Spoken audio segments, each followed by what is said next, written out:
Hey there, welcome back to another video. This time around, it is my review of the 2003 film School of Rock. There were times where I had honestly seen this film more than once throughout the course of the school year. And there were multiple years in a row where this was the one that was picked for the final day of school where we would have a movie day.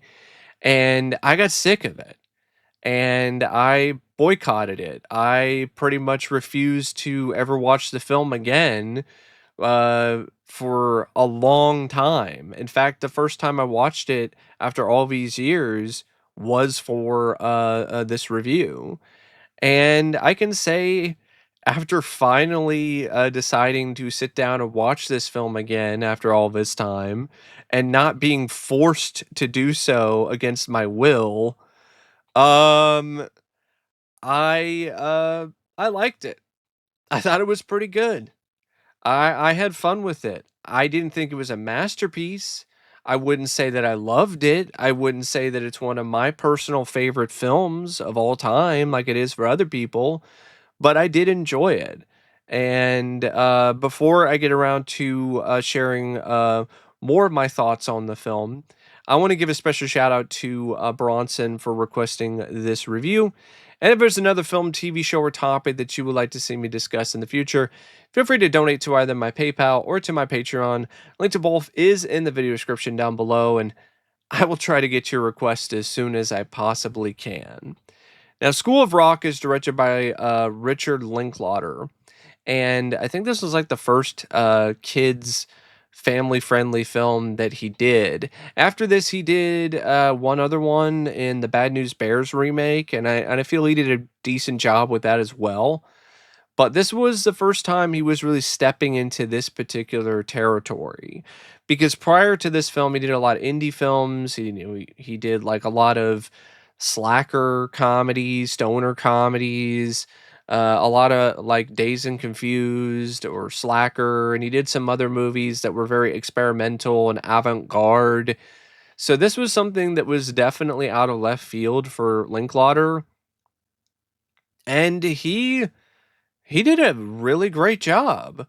Uh, it wasn't one of those things where he was out of place or was trying to make a kids movie into something that it's not. No, he didn't really approach this with this artsy fartsy, pretentious sort of art house auteur approach. He approached it the right way. It's a family film, so I'm not really going to do a lot of overly ambitious, over the top camera work, but I am going to show my skill, and I'm going to elevate this kids movie into a film that it wouldn't be otherwise because of my presence. And you see that from the opening credits. The opening credits of this film are really stylish and genuinely cool in terms of the way that the camera is utilized and it moves around. And there are numerous instances throughout the film where Linklater really does show his skills as a director, even for a kids movie. The shot after Jack Black's character Dewey Finn unsuccessfully tries to crowd surf and he's on the ground, it then transitions to a shot where now he's face first on his bed and the camera is pointed down, and there's a subtle like slight spin, and it's just handled in a way that's just really cool visually. And there's a lot of other moments like that in this film where the direction really shines. It's got a lot of slick polish to it. It's stylish, but not in an over the top way. It still seems to fit for the overall tone of the film. There's not really a lot of moments where the visual style or flair is inconsistent or wildly uneven. The framing is fantastic from scene to scene. The way that he works with the kids is great because he gets a lot of authentic performances out of them. He also gets some strong comedic performances out of Jack Black and captures his energy well, even the moments when he's improving. And it's just a film that features, in my opinion, genuinely some of Linklater's best work as a director. He's done films that I would say are more interesting, are more daring, are in a lot of ways better in terms of their story and some other elements. But this is still prime Linklater, and this is still Linklater doing a absolutely amazing job behind the camera. And it's even more impressive considering the fact that this is not Linklater doing a movie where he is necessarily in his comfort zone. He is doing something very different compared to what his prior filmography was. So this is a film that showcases his skill in a way that you really didn't see before. It shows that he can be adaptive. It shows that he can uh, uh, adapt to whatever style or whatever type of film that he's asked to make. So it really showed what, in my opinion, the best directors are able to showcase is that they can go from one genre or one audience to the next. They're not limited in terms of their scope as filmmakers. Now, the screenplay by Mike White, I think for the most part, is rather wonderful. I think he did a really great job with this screenplay. There are some things about it that I take issue with, but they're very minor, and I'll get to those later. This script has a ton of strengths that, for the most part, outweigh any of the weaknesses. So, I think he did a great job composing these characters, really providing a lot of moments for these characters to shine, at least the characters that have the most focus and the most screen time. He took a character in Dewey Finn that in any other context could be kind of an unlikable loser character and made him into an endearing character that is honestly up there with a lot of the other really lovable, likable losers in entertainment. And I think a lot of it has to do with the sincerity and the endearing nature of the character and what he did with the kids and how he genuinely did bring the best out of them despite the way that he was going about things. And I think a lot of this script's strengths is really when it comes to focusing on Dewey and these kids and how their relationship and how their connection evolves and changes throughout the course of the film. How Dewey starts out as disillusioned and just really wants to slack his way through this job and just thinks the kids should be at recess all day. And he then, through the kids' skills in either music or in other areas, he sees that there is more potential to these kids and to himself than he initially realized.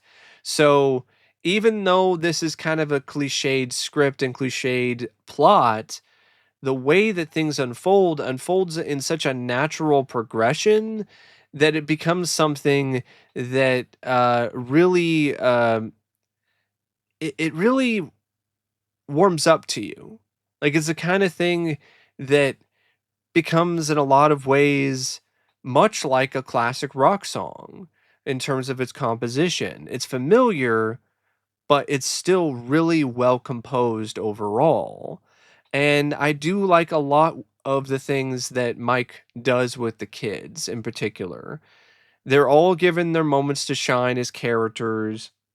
They have a bunch of different moments where they are able to show their skills and their talents, but also moments where they are able to grow as characters. So it's not just one of those things where, oh, they're talented kids and they just don't know it yet.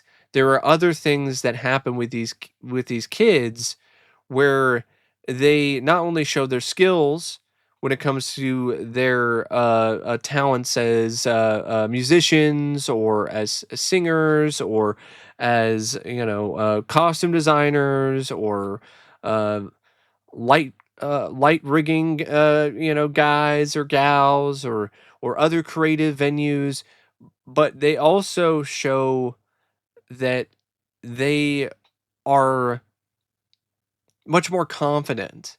They are not necessarily as in their shell as they have been for so long. They can break out of their shells and they can be more open and be more outgoing and show their potential in a multitude of different ways that don't just involve them showing their skills in the most robotic and rudimentary way possible. And I definitely think that's something that really rang true for a lot of young kids who saw this film. And maybe that's why a lot of those kids picked School of Rock when it comes to movie day. It was they picked it because they saw themselves in these kids and it was a very feel good type of movie and overall experience for them. And it wasn't necessarily because it was the best film. It wasn't necessarily that it was the most hilarious movie that they could have picked, but it was the film that made them feel good. And I think in hindsight, I honestly I realize that I can see a lot of myself in these kids. And I think that's what I saw in the film the first time that I saw it when I was young. And it just became something that kind of soured on me when it comes to the repetitive replays of the movie. But it's still a message that rings true even to me. So I think that is definitely the biggest strength of this script is the composition of these characters, at least the ones that have most of the venue, so to speak. Now, it's not as strong when it comes to this, so it comes to certain side characters, but I'll get to that later. I think the comedy is also something that maybe isn't as funny as it could be. I think a large part it has to do with the fact that this is intended for a wider audience. It's intended for younger audiences. So there's a lot of directions the comedy can't really take because that's too edgy and that would be considered to be too offensive. But it still has some moments for the adults. And I think those are the moments that stand out after all these years and are the funniest moments, like the bit where Dewey he is having to think on the fly under a ton of pressure because it's parents' night and his lie is also unraveling at the same time. And so he's looking, to the side and he's seeing the cops are there. And that's the realization that he has that it's over. I don't have much time left. And he's bullshitted his way to this point the entire time, but now he doesn't really have any time left to prepare. He doesn't have time left to bullshit anymore, and so he has to think of stuff on the fly. And he's trying to think of a nice thing to say about these kids and about what they've done for him and the effect that they've had on his life. And because of the pressure, it comes off as something that is horrifying to the parents. He's under pressure, and so he's like, uh, I, I, uh, these kids have touched me. Your kids have touched me, and I'm pretty sure that I've touched them. And of course, the reaction is uh nuclear from the parents because they're horrified. Because instead of thinking that it was a nice thing that he was saying about the kids, it was a horrifying thing because it sounds like he's a pedo. And so that's a very dark a bit of comedy for a kids movie, and it provides one of the biggest laughs because of the reaction from the parents, the way that Jack Black says that line, and also the way that Jack Black reacts to that line after he said it. And there are some other moments that also lead to some nice laughs. When it comes to Jack Black improvising, like the bit where he's playing his own song, and he's doing it with mouth noises and thinking of it on the fly. And there's some other moments where he's just doing some physical stuff that's honestly really funny. And there's some cute, charming, smirk worthy moments with the kids, but there's really not a ton of laugh out loud moments in this, though. Like, I really don't agree with David Ansen where it's like, that made me laugh hard. Like, it's not really that kind of film to me. Like, there's a lot of moments in this movie where we're like, oh, that's sweet, that's charming. Oh, I like that. I like that bit for those kids, or that was a nice bit of line delivery, or uh, that was kind of funny. But there really weren't like a ton of like I'm laughing till my sides hurt kind of moments. Um, so I think that's definitely something that I feel could have been a bit better with this script, but at the same time, I think there's so many limitations when it comes to it being a family film and being PG that it really couldn't go. I mean, it is PG-13, but it still at points feels like a kind of a tame PG-13 because it just can't go certain directions because of the fact that it's PG-13. So we can't go R because that's too far. Uh, Honestly, I feel this film, as crazy as it sounds, it might not have been a film that would have been as easily accessible for a younger audience, but I think it could have been funnier if it was able to be a little harder in terms of its edge and go a little bit farther with the comedy. When you have that contrast of the kids, and then you have like some of the R-rated stuff, like a super bad sort of thing, but with the prep school and with rock music. But that's ultimately not the kind of story or the kind of script that was written. And I don't think that was really the approach they were trying to have. But I think it definitely could have been funnier. But that's just my personal take on it. I know a lot of people probably disagree, and I think it's still. I think the way that it is, I think that's still very acceptable because it was able to be more accessible to these younger audiences. So they were able to glean and get the messages that the film was trying to convey. And I think there's some important messages, and I think there are definitely messages that I think kids, especially kids who feel like they're in the same boat as these kids are in this film, it's something that I feel is important for them to be able to see a positive message for people like them that are different or aren't like everybody else, but they have a talent, they have something, they have a skill, and to see that actually turn into something worthwhile in the end. Um, Other aspects of the script that I might want to mention, just the overall attention to detail and the research involved in terms of all of the rock music elements, the different bands, the different bits of theory, like the way that their rock act is influenced by other rock bands, and it's something that, despite the fact that Mike White apparently is not a massive fan of classic rock, it really doesn't come across that way. It comes across like it is a script and a story that's coming from a place of love or at least interest for classic rock. There are some other things other than the comedy that I think are a bit hit and miss, and that has to do with a couple subplots. So there's one subplot involving the principal that I don't mind the way that it's set up, and I like the way that it honestly is going, but I don't like the way that it ends. So I like the fact that the principal is set up as this hard ass initially, but then you see her let her guard down and let loose while she's a little bit drunk with Dewey at the bar and singing Stevie Nicks.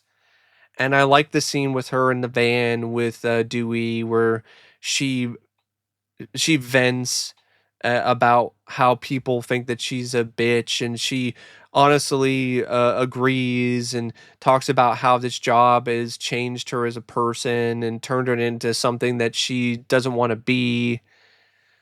But I don't like how it ends because she has a prime opportunity when she's locked in the room with all those screaming parents to finally tell them off and stop being this stuck up bitch that she doesn't want to be. And then she just decides to stick to the status quo, and she has multiple opportunities to tell them off. There's a little bit of there's a moment like that when they're yelling at her, when the parents and the principal all go to the battle of the bands and they're trying to rush in but they don't have a ticket, and she basically just forces them to buy tickets. But it's not, but the way that it's presented, it doesn't seem like it's that forceful. So there are these opportunities for her to put her foot down and tell these parents to shut up, calm down, stop taking all of this out on me. It's not my fault.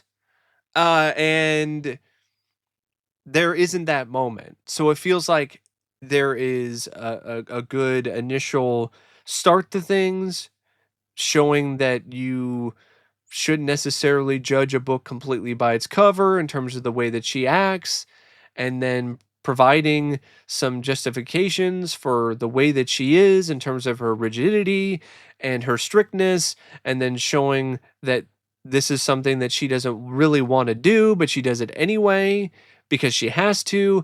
And then by the end, she's still stuck in the same place. And I just don't like that. I think she should have like had a moment where she either quit or at least told those parents off more than she did. And this also ties into another subplot involving the real Ned and his girlfriend Patty, where this girlfriend Patty is set up as this domineering character who's always talking for Ned and is just belittling him and trying to make him do all these things solely for her, or she's just taking over. And it seems like it's building up to a moment where he's going to break up with her and dump her. uh but what happens is she's done all this stuff to really make the situation involving uh, um, Dewey and the kids so much worse. Because if you really think about it, if she just wasn't involved at all and things just played out the way that they did, and then he just came clean, that would have been better for him and better for the kids. Because the kids don't have to have that moment where they're having to deal with their parents going absolutely nuclear. They don't have to deal with the moment of where they have to think about what the parents said to them about what Ned said about him touching them and all of that, and then having to deal with defending their Ned or Dewey from their parents. They don't have to deal with any of that. And I understand why that is there so they could have their rebellious moment, but they already did that when they snuck away to the audition for Battle of the Bands. And they faked being near deaf in order to get on the bill. So they already had their rebellious moment at that before that anyway. So it's not like they needed another one to really solidify that aspect of their characters. So if they didn't have a moment like that earlier, then I would get it. But this just seemed like it was just more of the same. So you didn't really necessarily need anything with Patty. You didn't need the cops being called. You didn't need all of that. I know the cops being called is there for the comedy bit, or it's like but you could have had it set up in a different way, where maybe somebody did some investigating from the school and then found out, and then they're the ones that called the cops. You didn't need the Patty character at all. That's what I'm saying. You didn't need this whole subplot with Ned and his girlfriend, and it's even more unnecessary because of the fact that there's no good payoff to any of that anyway. So you're thinking it's going to be a moment where Ned's going to finally be sick of his girlfriend's crap, who's grabbing him by the balls and being a ball breaker and just being an overall pain in his ass. And then he finally tells her off and dumps her at the end because he's going to go to the concert and doesn't give a shit what she thinks. But all that happens is she calls him out, calls him a pussy, says he's not going to stand up for himself, and then he just slams the door in her face, and that's it. I'm like, that is such a passive aggressive way to handle that situation, and it just is not at all a worthy payoff for that subplot. So that was disappointing. Either don't have that character at all and just have that character be the other teacher who's been snooping around and spying on Ned and Dewey as Ned, and is spreading rumors about him not being a real teacher, and then doing her research on the side, and then finding out on her own that he's not really who he says he is, and then that leading to the fallout between him and the kids. Like, you don't even necessarily need Patty at all, especially if you're not going to pay off the subplot with her and Ned to begin with. So that those two things, when it comes to the principal and the stuff with Patty and Ned, are definitely some weaker elements of this script. But the stuff involving Dewey and him becoming this teacher and initially trying to slack off and trying to find a way to just coast throughout this substitute job, but then finding something to be passionate about and realizing that he really does like teaching kids and he really does want to be there for these kids in his life, and it gives him purpose and an actual genuine direction, as well as an ability for him to showcase his own inherent talents as a musician. And that leads to him having that opportunity to continue to teach these kids with the after school program. And I like that idea where he still is able to be a part of these kids' lives and teach them rock music and be involved in the band, but he doesn't necessarily have to do any of these disguises anymore. He doesn't have to fake being something that he's not. So I love the way that things wrap up. I love the way that everything ultimately resolves itself with Dewey and the kids, but not so much with quite everything else. Another thing that I wasn't as big on is that the kids never really had those moments where they really stood up to their parents either.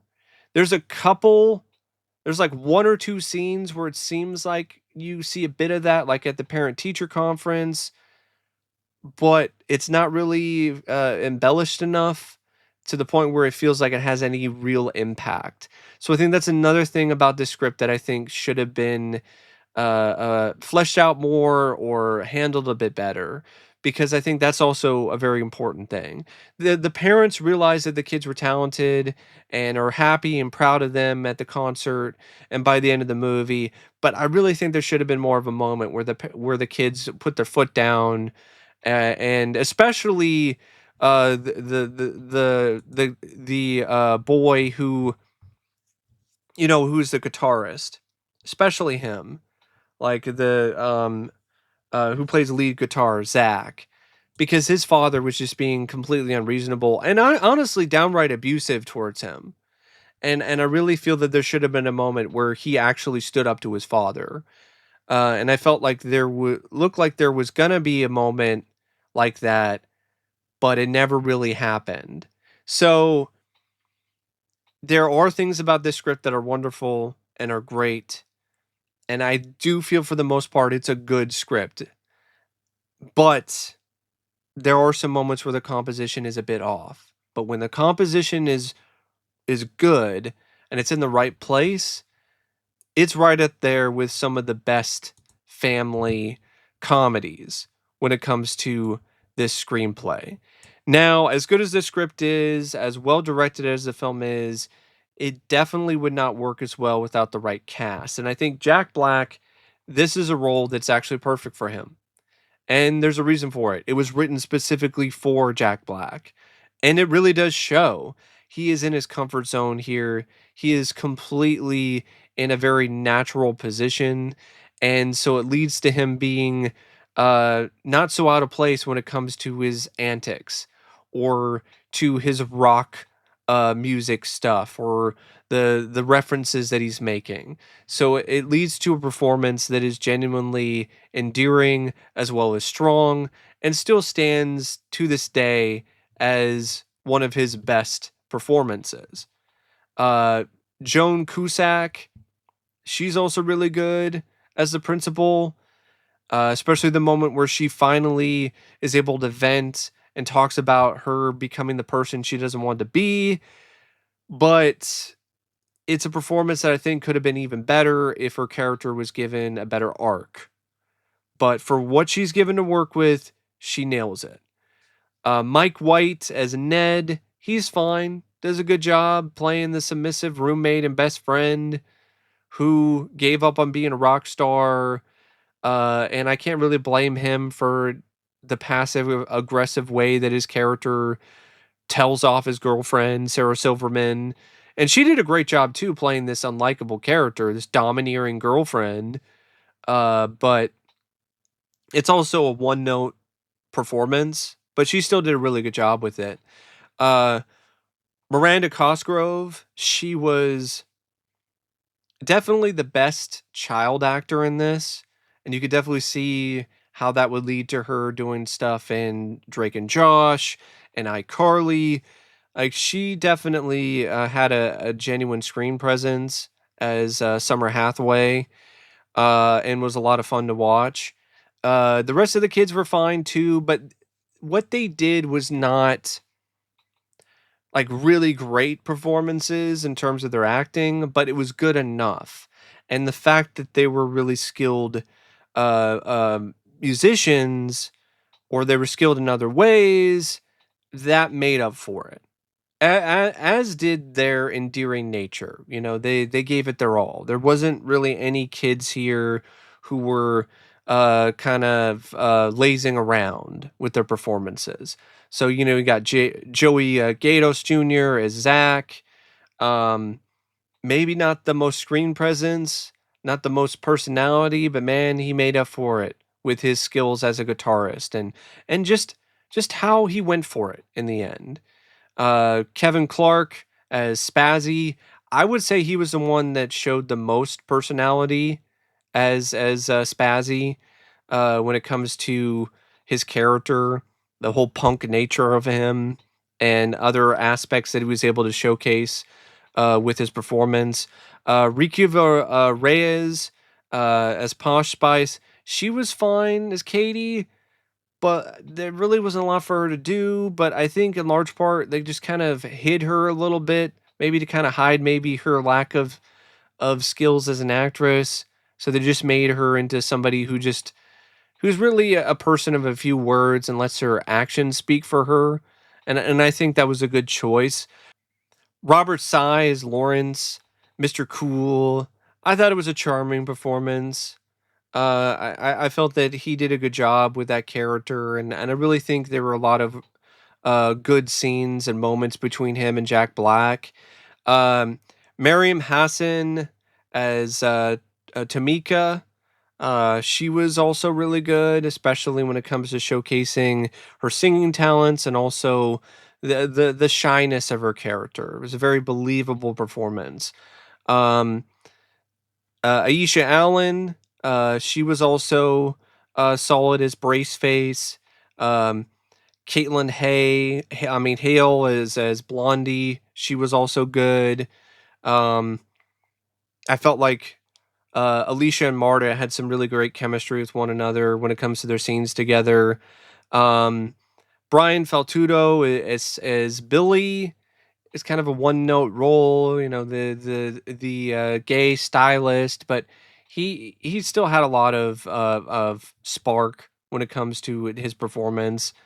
And he was definitely one of the funnier kid actors overall. Z Infante as Gordon, the Roadrunner, the lighting designer. James Hosey as Carrot Top. Angelo Masagli as Frankie. Cole Hawkins as Leonard. Um, the girls who play the groupies.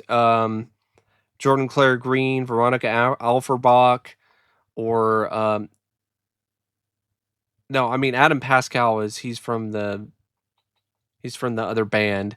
But yeah, the rest of the kids also did some good work, and so did Adam Pascal, Lucas Babin, Lucas Papuleas, Chris Stack, as the band, No Vacancy, and Frank Whaley as the Battle of the Bands producer in an uncredited cameo. So yeah, really solid, good cast overall, and it's a nice looking film, especially for a kids movie. It's actually got some grit to it. By Roger Stofers. Um, the editing by Sandra Adair, I felt was, for the most part, pretty awesome. I think she honestly did a very rocking job with the editing, especially when it comes to the montage scene. That's honestly one of my favorite montages from this decade. I really loved that montage. It had great energy to it, great flow, uh, really matched well with the song choice. And speaking of songs, like the music by Craig Wedren, like the original score, it was okay, but it wasn't really the main act. Like the main act was the classic rock songs and the songs that were written by the School of Rock and performed by the School of Rock, and they were catchy, they were memorable, and they were definitely something that really absolutely genuinely deserved an encore.